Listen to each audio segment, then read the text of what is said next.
Hello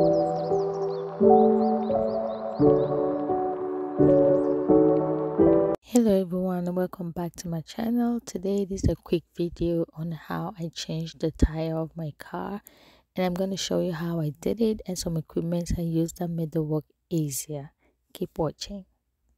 As you can see, the tire was completely flat, and mind you, I had to go to work.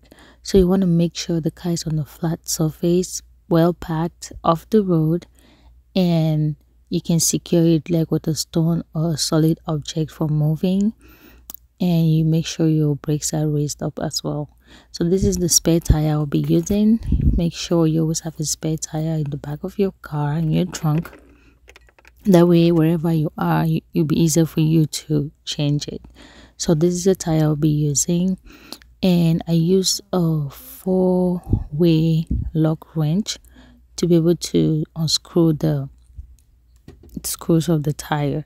So what I started by doing before raising up the car was just to loosen it a little bit. That way it'll be easier once the car is raised up. But this was so difficult to do. Putting the weight and turning the screws was just so tight. But thank God my husband showed up, and he used a cordless electric wrench gun that made the work so easier. So right now we just put the jack. You want to make sure the jack is well positioned. There's usually like a triangle or just like a little sign somewhere in the car where you can place the jack. So that's what he did. We kind of located that triangle. I'm going to show you a little bit. That's it right there, if you can see that. So you want to position your jack around that area, and he used the cordless electric wrench to raise it off the ground. So you want to make sure the car is raised up about 6 inches off the ground. That way it'll be easier for you to change the tire. As I said, you just want to make sure you unscrew it a little bit, just a little bit. Don't take it out all the way. Screw it a little bit before raising up the car. It'll make it easier for you to take it out once it's up there. So that's what we're doing right now with this manual lock wrench. As you see, it wasn't easy. You had to put in your weight, and thank God again that my husband was there to help, because I would have taken so long because I'm not that big to unscrew that. So yeah, that's what we're basically doing here, just unscrewing it, after which we started raising the car off the ground. Again, you want to make sure the car is about 6 inches off the ground, or whenever it's appropriate for you to be able to change the tire. So that's what we're doing right now, using the cordless electric wrench gun. This equipment is really easy to use. It's so handy, and I would really recommend that 100% to use. So again, we're raising the car off the ground so that we'll be able to take out the tire. As you see, it's getting off the ground bit by bit. So yeah.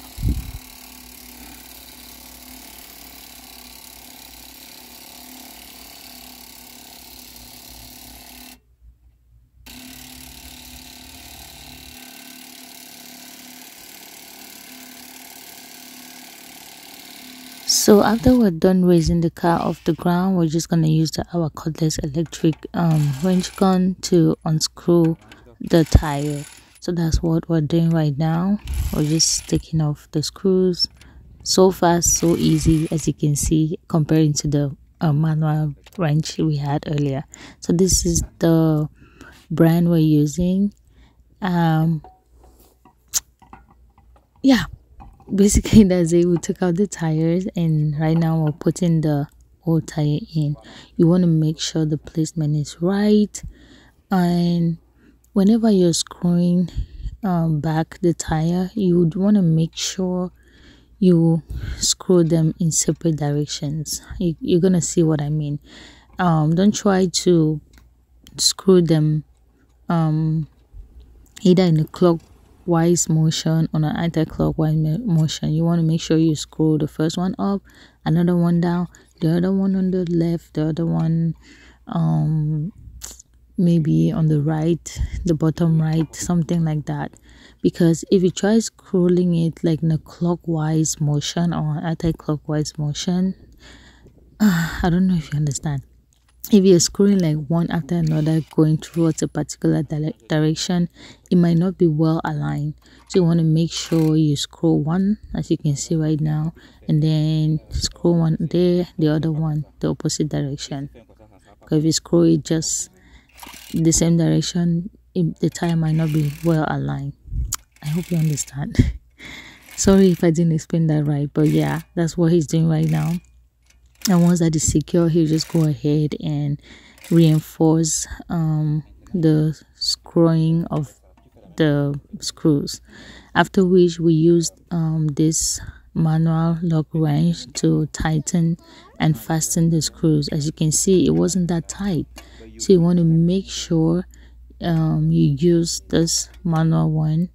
That way you're 100% sure it's well secured and it's tight. That way your tire doesn't get off while you're on the road. So that's how we did it, and these are the equipment we use. I hope it really helps you whenever you're stranded, whenever you get a flat tire. So right now, once our tire is fastened, we're gonna have to take the jack of the car. So we're going to be using the cordless gun and just screw that back out and then pull it out of the car. And once that is done, we have our car back on the flat surface, ready to roll. Again, you want to make sure you use the manual wrench to fasten and secure the screws on there. Make sure they are really tight, that way they don't get loose along the way while you're driving. So for safety reasons, and just always make sure you have a spare tire in the back of your car, a lock wrench, cordless gun if you have it, a jack, and that will be it. I hope you enjoyed the video and you learned something. See you in my next one.